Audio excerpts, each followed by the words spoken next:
Alright guys, welcome back to the puppy series. So this is going to be a video on how I do crate training with puppies and actually with most dogs, even with my clients' dogs, rescue dogs, dogs that are here for board and train.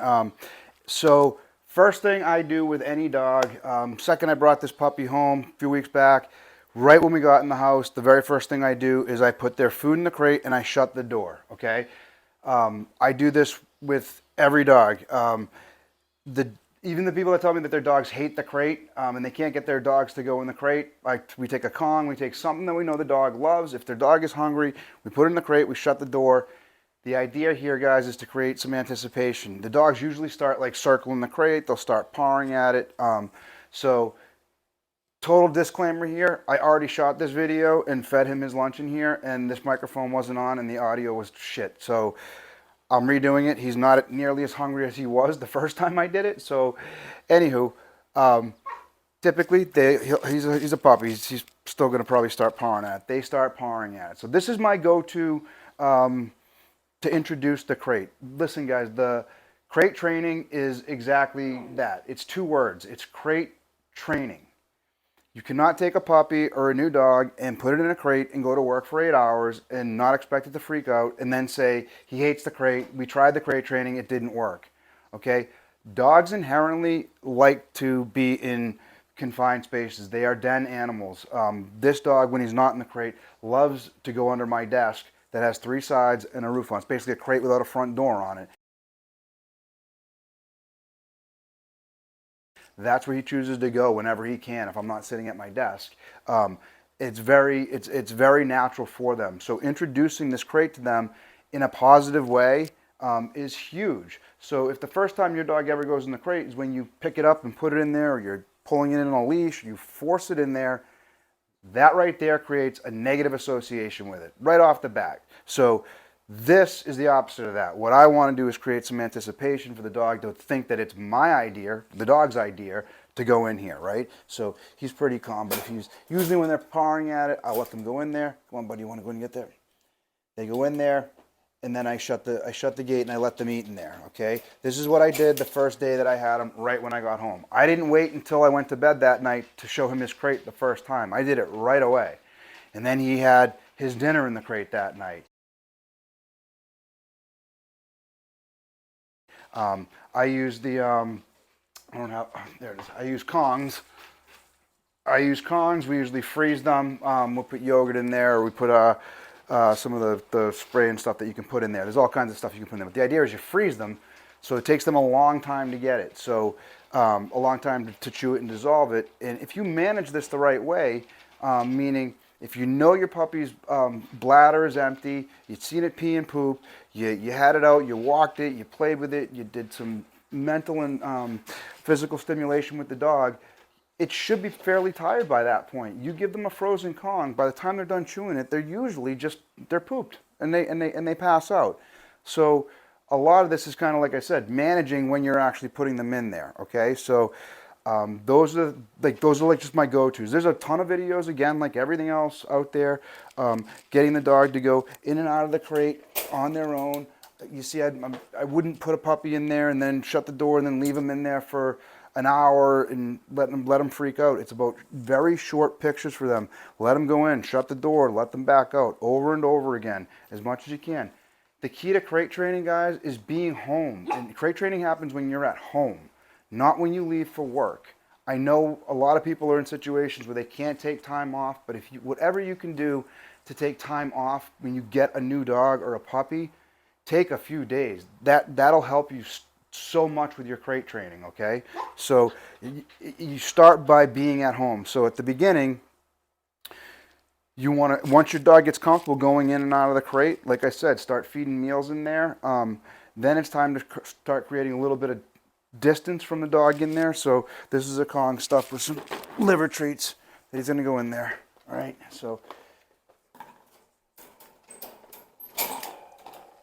once you get the dog comfortable or you give him something in there, this is a great time where you could start leaving the room for very short amounts of time. Leave the room for a couple seconds, come back in. If the dog is quiet, drop a couple pieces of kibble in there, okay? I don't even say good boy or good girl sometimes. I don't want to jazz them up. The idea is when you're quiet, awesome stuff happens. Then you want to just kind of repeat and rinse that stuff and build up your time and your distance to the point where you can actually maybe leave your house and go do something. At the very beginning, I stay very close, so when they're eating their dinner, they're doing, on the first couple of days, if you have that time off, while they're in their crate, I might be working at my desk, experiment with locations with your crate. Some dogs do better if they can't see you at all. You can put blankets over the top of the crates. You can go in the other room. Some dogs do better if they can see you and maybe your other dogs or your family members. If you got to leave, you can try putting on music, podcasts. Sometimes if they can hear people talking, it soothes them. You got to experiment and figure out what works with your dog. But the real trick is to do it while you're home. And again, like I said, you start to create some separation between the crate and you. At nighttime, I usually sleep in the same room with the crate, just the way my house is set up. I have a couch over there. I fall asleep on the couch every night. The dog can see me. I usually wake up at 3 or 4 o'clock in the morning. I go upstairs and go to bed. That's how I do it here. But I can tell you that I've had puppies where I literally, like in my last house, I slept on the floor for a couple of nights right next to the puppy. Eventually got on the couch. Maybe it took a week or so before I was in my bedroom down the hall where the dog was okay. But maybe it took 2 weeks. I don't remember. But again, it was gradual. You get them, you build them up in distance and time before you can get back to your bed, if that's what you got to do. Some dogs are great with it right off the bat. So I can tell you this guy, we've had no problems with crate training him. He's been awesome with it. When you get an 8-week-old puppy, guys, in the middle of the night, you're going to have to set your alarm and get up ahead of time for potty breaks. You can't expect these guys to hold it throughout the entire night. Again, some of that's management. The last time you feed and shut off access to water, if you do that, I like to physically see them poop and pee right before they come in for the night. That's the last thing they do. So I know when I put a dog in a crate, if they're protesting, I know it's because they don't have to go to the bathroom. That's a huge part of this, because if they have to go to the bathroom, they're probably going to protest. But if you know they just went, now you just know that they're protesting because they want to get out. And if you get in that habit of feeling bad for these guys and letting them out when they're yelling and pawing and doing all that stuff, it will get worse and worse and worse and worse, okay? So you have to ignore that stuff. I know there are people that do techniques where when the dogs are protesting, they'll go over and whack the top of the cage. The idea here isn't that you want to hurt your dog or scare the shit out of your dog. You want to startle the dog so they just stop barking for a second, okay? If they stop barking, you drop a couple of pieces of kibble, okay? When you want to create that distance, they'll take a long line, tie it to the crate, put it in the other room, go around the corner, leave the room, wait for the dog to start protesting. When they do, you yank the long line and rattle the cage a little bit. The idea is it's to teach the dog when they protest, the cage gets rattled, you startle them, they stop. If they're quiet for a few seconds, that's when you come back in and just walk by the crate and drop some kibble in there. Okay, you don't have to really say anything. You want to repeat and rinse that where they start to learn, oh, if I'm just laying down or if I'm sitting or if I'm calm, you're going to drop things into their crate. Okay, so that's how I typically handle crate training. I do a lot of just staying close by. When they're quiet, I just drop food nonstop for the first couple weeks. I feed breakfast and dinner in the crates every single day for a few weeks, or however long it takes for these guys to learn that the crate is their safe place. Their Kongs, any kind of chew toy or any kind of deer antler or pig's ear that they get, all that super high value treats are always in the crate with the door shut. And again, through managing their schedule throughout the day, where they're walked, we've done training, we've gone on excursions, whatever it is, they're going in their crate at a time where they should be tired and there's nothing in their bladders and they just learn to fall asleep, okay? I know there's times where you just don't have a choice and you have to put your dog in your crate because you have to do something, life happens, or it is what it is. What I can say is that, again, if you when they are protesting, you go and let them out, they're just training you. If you have little kids, or you live in an apartment, or you live in some place where the howling and screaming throughout the night is going to be an issue, you really need to think about this before you get the dog. But that comes into taking the time off so you can do this right. Because if you do this right, you won't have that howling and screaming throughout the night. The people that tell me I had to let them out, my kids needed to sleep. It's like, you got an 8-week-old puppy. This is what you signed up for. This stuff's going to happen. And I'm sorry, but your kid's not getting sleep, or whatever the case may be, for a few nights. It shouldn't be more than 3-4 nights a week tops. I mean, really, if you're doing the stuff that I'm trying to tell you to schedule it and make this a safe place where they want to be and make sure their bladders are empty. If you do all of that stuff, guys, they sleep through the night, no problem. No problem. Because their day was taken care of. Everything was taken care of for them, and they're used to going in this. So I know people struggle with crate training, and the reason they do is because I truly believe they don't understand that it is crate training. It's 2 words. The training needs to happen. It's not a cage. You don't just put your dog in here when you got to go do something. You can do that, but don't expect them to like being in there, okay?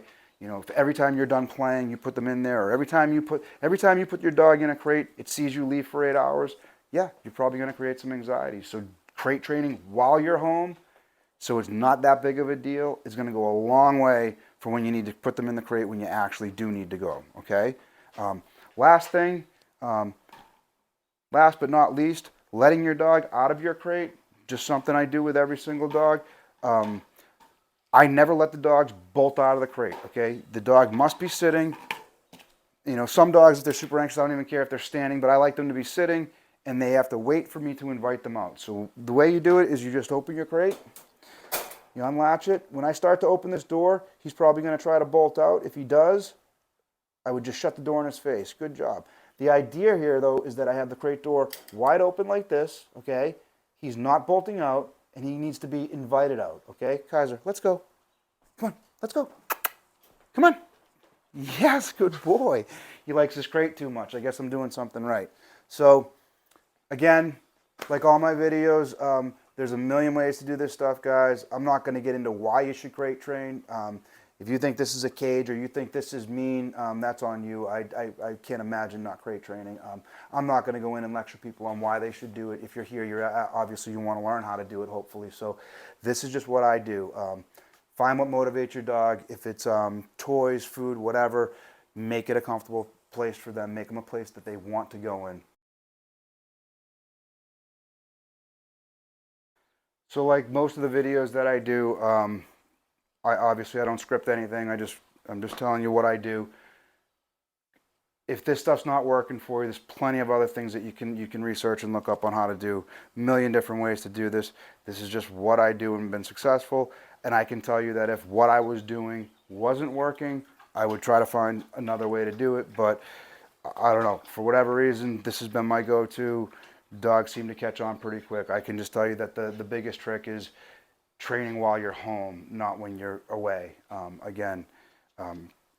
They learn through repetition and pattern, and if the only time they're in their crate is when you're gone, yeah, you're probably going to create some problems. So hopefully this helps somebody. Again, just what I do. Good luck, guys.